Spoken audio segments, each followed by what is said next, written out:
Bismillahirrahmanirrahim. Assalamualaikum warahmatullahi wabarakatuh. Alhamdulillahi rabbil alamin.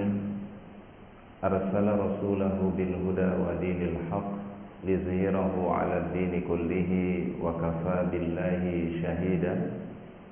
Asyhadu an la ilaha illallah wahdahu la syarika lah wa asyhadu anna Muhammadan 'abduhu wa rasuluhu la nabiyya ba'dahu. Allahumma salli wa sallim wa barik ala hadzal nabiyyil karim nabiyina Muhammad ibn Abdillah wa ala alihi wa ashabihi wa man tabi'ahu bi ihsanin ila yaumiddin, amma ba'd.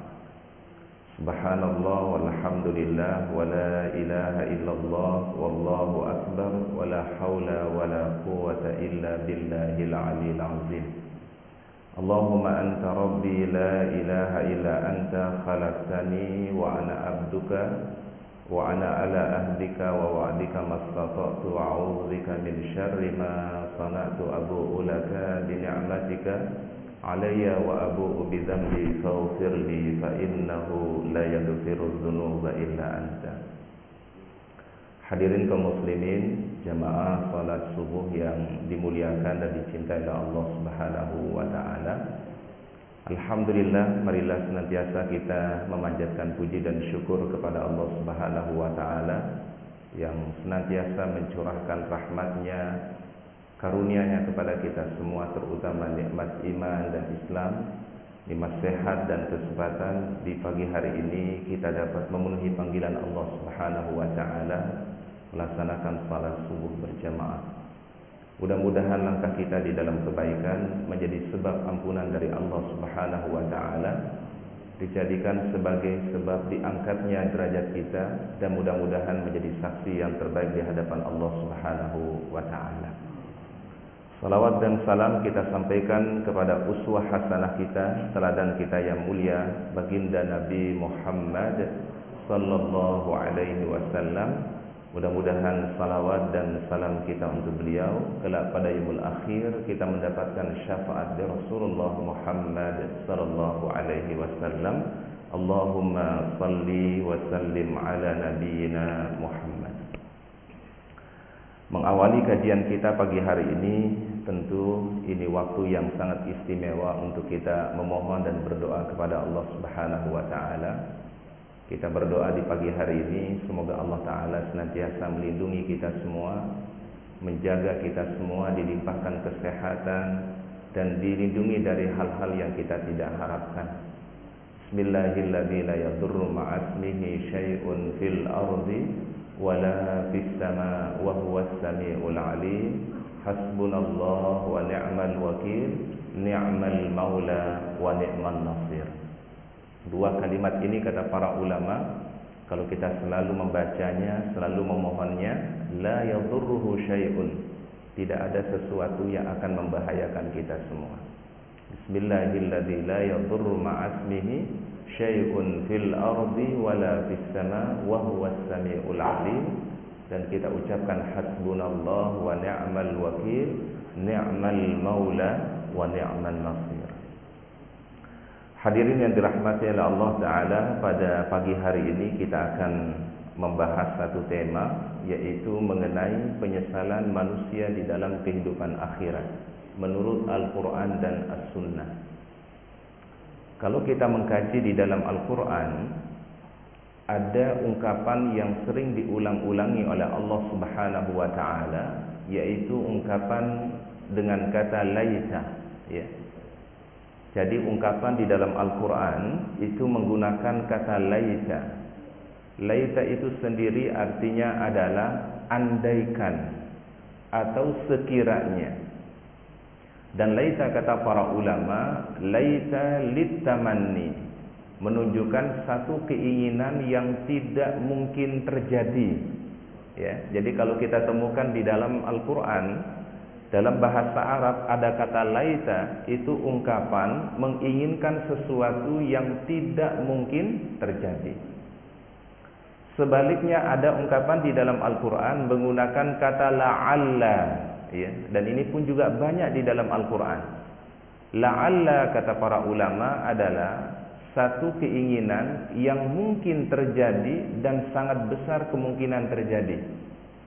Contohnya misalnya kalau di dalam Al-Quran ketika Allah Ta'ala memerintahkan tentang puasa, ya ayyuhalladzina amanu kutiba alaikumusiyam kama kutiba alal ladzina min qablikum la'allakum tattaqun. Berarti la'alla litaraji, menunjukkan sesuatu keinginan yang besar kemungkinan akan terjadi dan diharapkan akan kita peroleh. Tapi kalau ungkapannya kata laita, itu adalah sesuatu yang tidak mungkin terjadi. Dan ini yang Allah Ta'ala akan gambarkan kepada kita semua, bagaimana penyesalan manusia ketika nanti dalam kehidupan akhirat.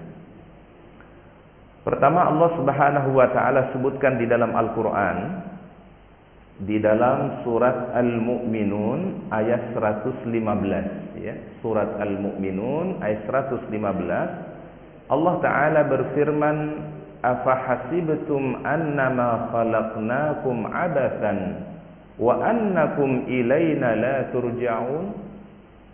Sebuah pertanyaan dari Allah Subhanahu wa Ta'ala kepada kita semua, ya. Afahasibtum, apakah kalian mengira, anna khalaqnakum abathan, sesungguhnya kami menciptakan kalian sia-sia. Jadi sebuah pertanyaan dari Allah Ta'ala, apakah kami, ya, menciptakan manusia dalam keadaan sia-sia? Wa annakum ilaina la turja'un, dan sesungguhnya kalian tidak dikembalikan kepada kami. Berarti jawabannya adalah Allah Ta'ala tidak menciptakan manusia sia-sia, dan manusia pasti akan dikembalikan kepada Allah Subhanahu wa Ta'ala. Ini dalam kajian ilmu tafsir namanya istifham, ya. Satu ungkapan pertanyaan dari Allah Subhanahu wa Ta'ala. Oleh karenanya para jamaah, dari pertanyaan Allah Ta'ala ini kita bisa memahami Allah Ta'ala tidak menciptakan kita di dunia ini sia-sia. Ada satu tujuan yang mulia yang Allah Ta'ala inginkan kehadiran kita di dunia, keberadaan kita di dunia. Tidak ada lain adalah penghambaan kita kepada Allah Subhanahu wa Ta'ala. Sehingga semua bagian dari kehidupan kita ini adalah sejatinya untuk Allah. Mulai dari kita terbangun sampai kita istirahat kembali, itu semua adalah karena Allah Subhanahu wa Ta'ala. Sehingga sebenarnya adalah ibadah itu luas, ya.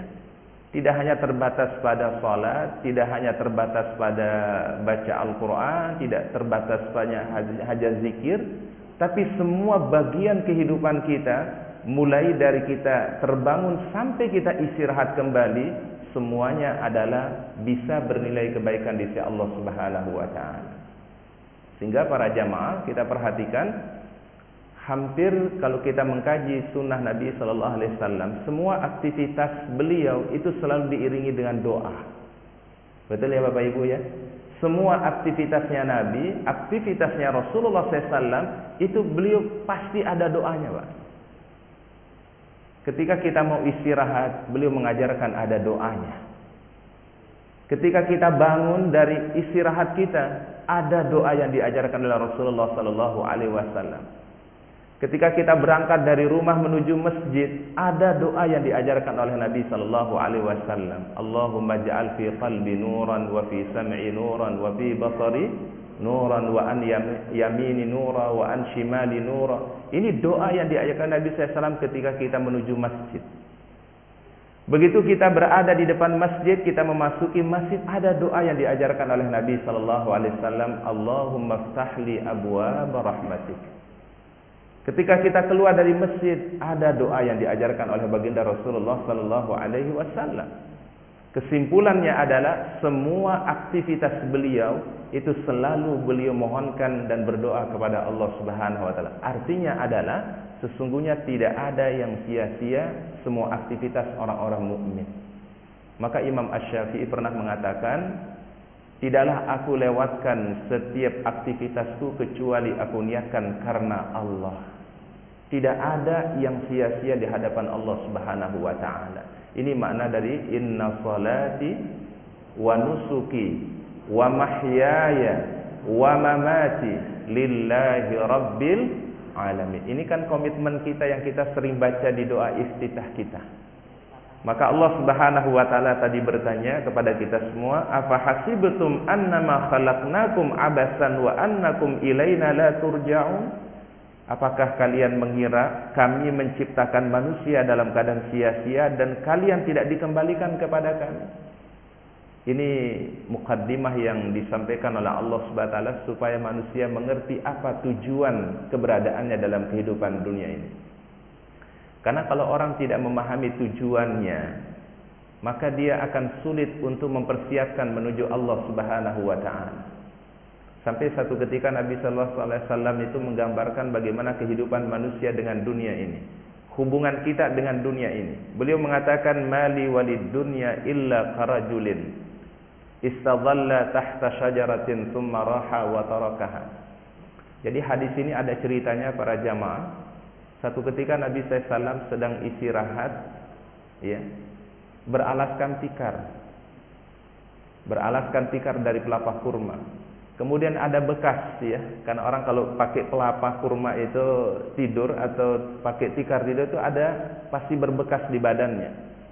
Sayyidina Abu Bakar As-Siddiq radhiyallahu anhu ketika melihat kondisi Rasulullah SAW tidur dengan tempat yang sangat sederhana tadi, Abu Bakar menawarkan sesuatu kepada baginda Rasul. Wahai baginda Rasul, bila Anda berkenan, kami akan mempersiapkan untuk Anda, yaitu tempat istirahat yang bagus dan layak untuk Anda, wahai baginda Rasul. Ini mungkin salah satu bukti cintanya Abu Bakar kepada baginda Rasulullah sallallahu alaihi wasallam.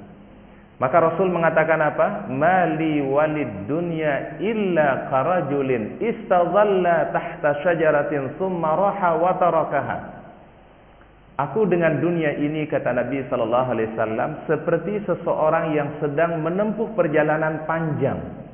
Jadi kita dengan dunia ini seperti kita sedang menempuh satu perjalanan yang sangat panjang. Lalu di tengah perjalanan, kata Nabi sallallahu alaihi wasallam, orang itu singgah, ya. Yang berjalan tadi, kemudian ia singgah di satu tempat. Dia singgah sementara, dia istirahat di situ, mungkin dia makan, dia minum, dia istirahat. Kemudian apa kata Rasulullah SAW? Tsumma raha wa tarakaha. Maka dia pasti akan meninggalkan tempat peristirahatan tadi yang sejenak itu, menuju perjalanan yang lebih panjang, yaitu menuju kehidupan apa? Akhirat. Dan tentu adalah masa transit dengan masa perjalanan mana lebih panjang, Bapak Ibu? Kira-kira mana yang lebih lama, Pak? Transitnya atau jauh perjalanannya, Pak? Lebih jauh perjalanan. Apalagi umat Nabi sallallahu alaihi wasallam, kata beliau, umur umat Nabi SAW itu berkisar antara sitin ila sab'in, ya, antara 60 sampai 70. Berbeda dengan umur umat-umat terdahulu, dikasih umur panjang oleh Allah, dikasih waktu yang lama oleh Allah Subhanahu wa taala. Kita ini dikasih, sebenarnya kesempatan ini adalah sangat terbatas dibandingkan dengan umat-umat terdahulu. Tapi Allah Ta'ala kasih sayangnya kepada kita semua para jamaah sebagai umat Rasulullah Sallallahu Alaihi Wasallam. Walaupun umurnya pendek, umurnya singkat, tetapi ada amalan-amalan yang melampaui daripada umur yang kita miliki. Ada amal saleh yang bisa melampaui dari umur yang kita miliki. Di antaranya sabda Nabi SAW, ada dua ucapan ringan di lisan, berat dalam timbangan Allah, paling disukai oleh Allah Ta'ala. Subhanallah wa bihamdihi subhanallahil azim. Allah Ta'ala berikan kepada umat Nabi SAW Lailatul Qadar. Itu bisa melampaui dari umur yang Allah Ta'ala berikan. Walaupun umur kita singkat, tetapi Allah Ta'ala istimewakan umat Nabi Muhammad SAW. Oleh karenanya, karena Rasulullah SAW memberikan gambaran tentang kehidupan dunia yang sangat singkat ini para jamaah, maka kita persiapkan bekal kita menuju Allah Subhanahu wa taala. Karena perjalanan jauh, perjalanannya sangat panjang, maka pun kita juga mempersiapkan bekal yang maksimal, ya. Oleh karenanya Allah Subhanahu wa taala gambarkan di dalam Al-Qur'an bagaimana bentuk penyesalan manusia nanti pada hari kiamat, ya.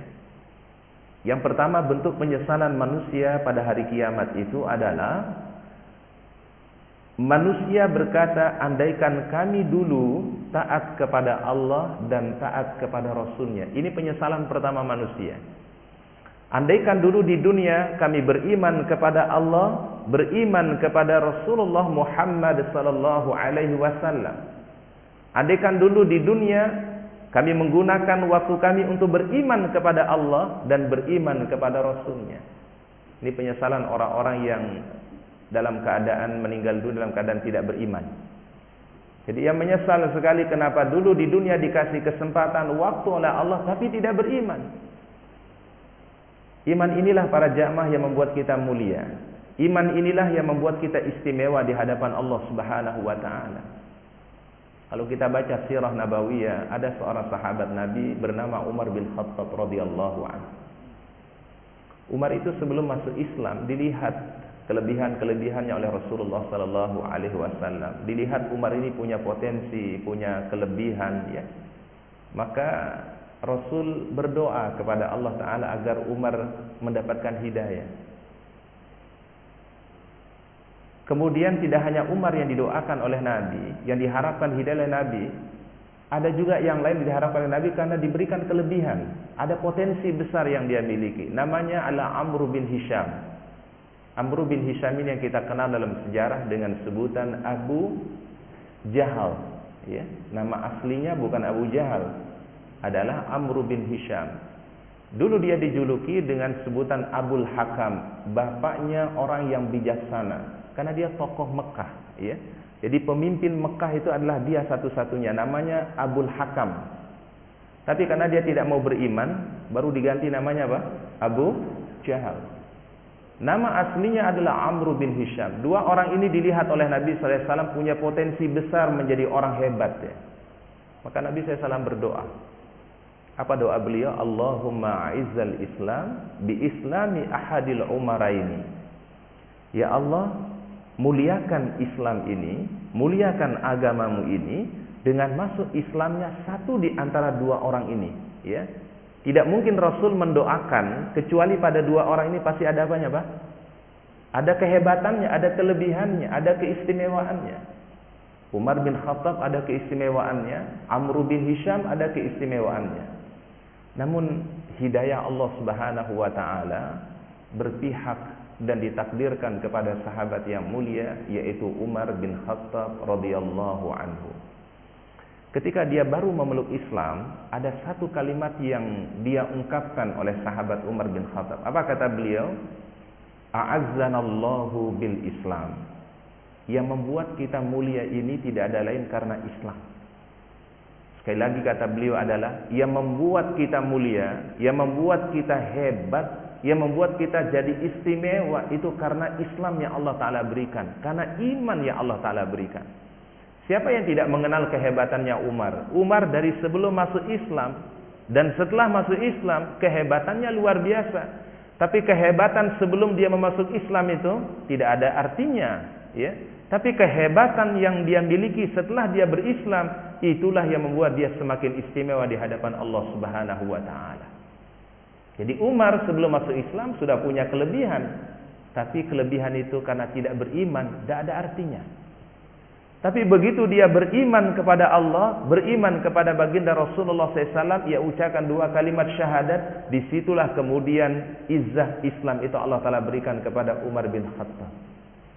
Bahkan namanya itu selalu kita sebut, ya. Setiap khatib khutbah itu pasti sebut nama beliau, Pak.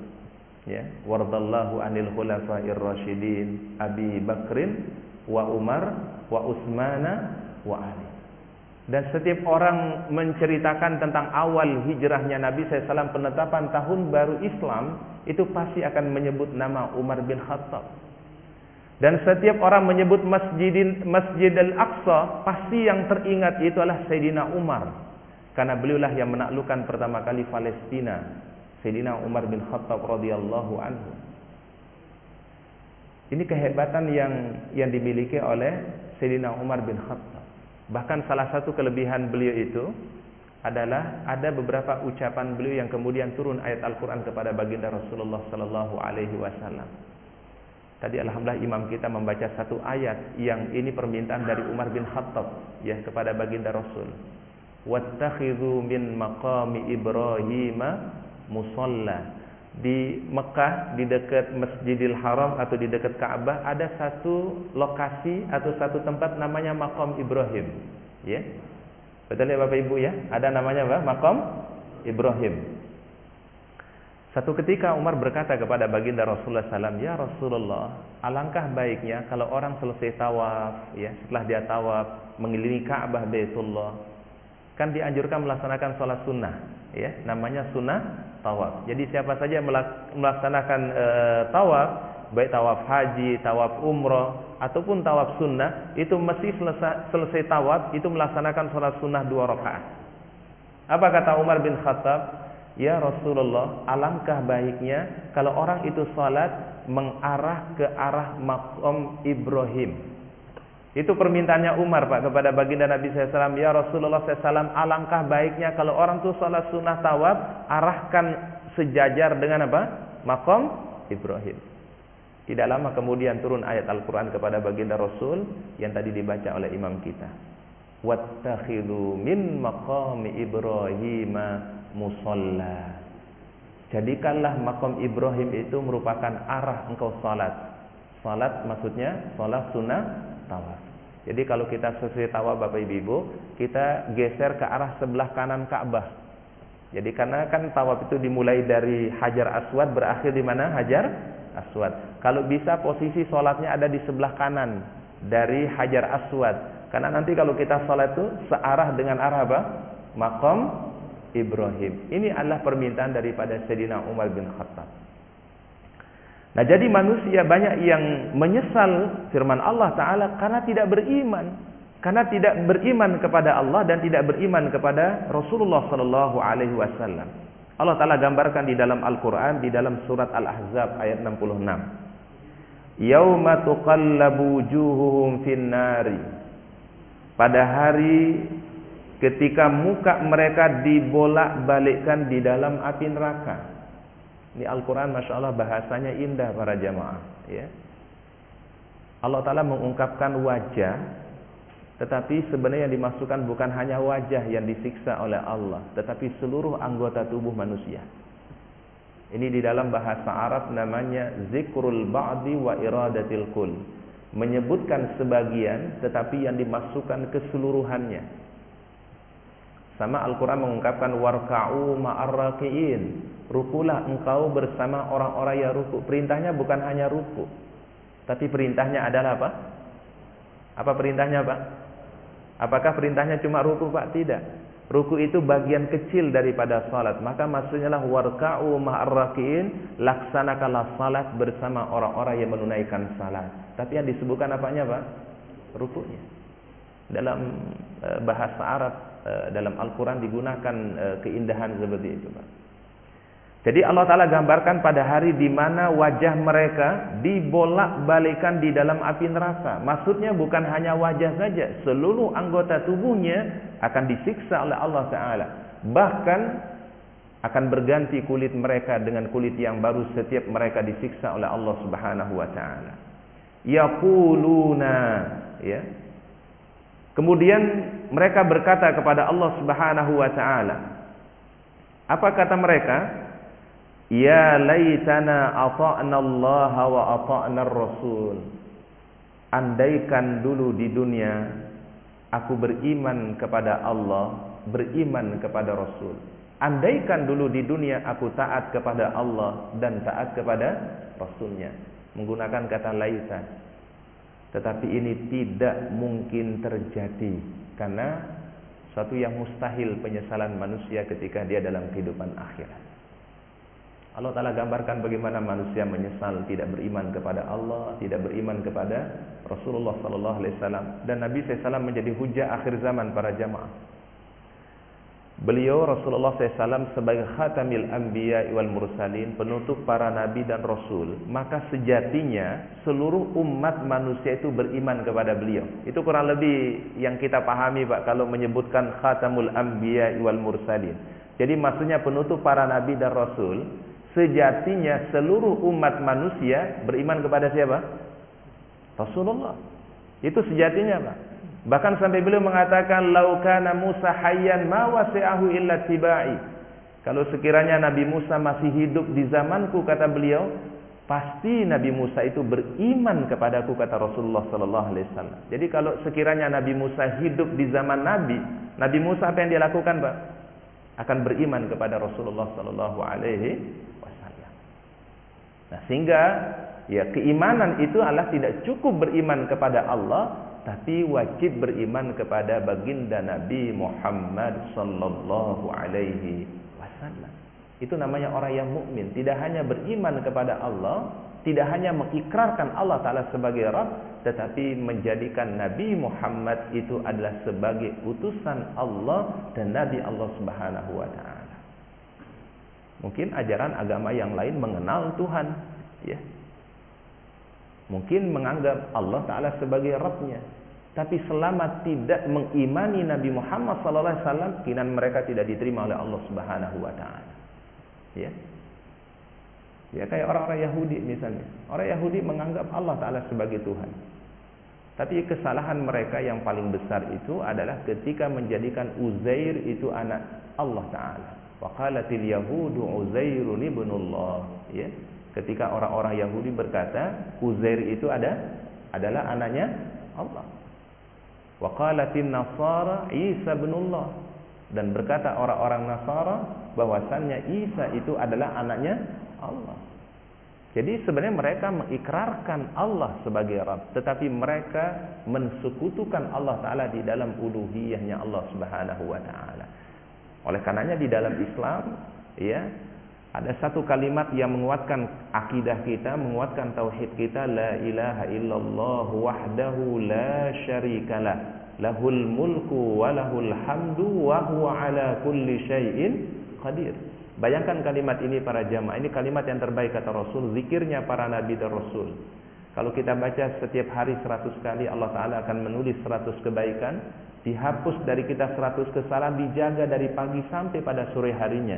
Tidak ada orang yang datang pada hari kiamat kecuali orang membacanya lebih banyak dari 100 kali. Ya. Kalimatnya adalah la ilaha illallah wahdahu la syarikalah. Di sini ada penguat dari Allah Ta'ala. Jadi tidak hanya menggunakan kata la ilaha illallah, tapi dikuatkan dengan apa? Wahdahu. Wahdahu itu artinya apa? Yang esa, yang satu, tidak ada sekutu, la syarikalah, tidak ada sekutu pun bagi Allah Subhanahu wa Ta'ala. Ya, padahal kalau kita ucapkan kalimat la ilaha sudah cukup, tetapi dikuatkan dengan wahdahu la syarikalah. Ini supaya menguatkan dan mengingatkan kita semua bahwasanya dialah Allah Ta'ala yang tunggal, yang tidak ada sekutu baginya. Bahkan orang kalau haji dan umrah yang dibaca ketika talbiyah itu adalah labbaik Allahumma labbaik labbaik la syarika laka labbaik innal hamda wan ni'mata laka wal mulk la syarika lak. Diulangi sampai 2 kali kata la syarika lak. Ya. Jadi orang-orang yang datang kepada Allah Ta'ala menuju Baitullah itu dikuatkan akidahnya, dikuatkan keimanannya oleh Allah Subhanahu wa Ta'ala. Nah, ini yang pertama para jamaah, penyesalan manusia, andaikan dulu di dunia beriman kepada Allah dan beriman kepada Rasulullah sallallahu alaihi wasallam. Yang kedua, penyesalan manusia yang kedua, firman Allah Ta'ala, manusia menyesal andaikan kitabku tidak diberikan kepadaku. Jadi manusia menyesal ketika diberikan catatan amalnya dari sebelah kirinya. Karena kan catatan amal diberi dari 2 sisi ya Pak. Ya, dikasih catatan dari sebelah kanan, ya, yang disebut dengan ashabul yamin, dan ada yang dikasih nanti catatan amalnya dari mana Pak? Sebelah kiri atau dari belakang punggung mereka.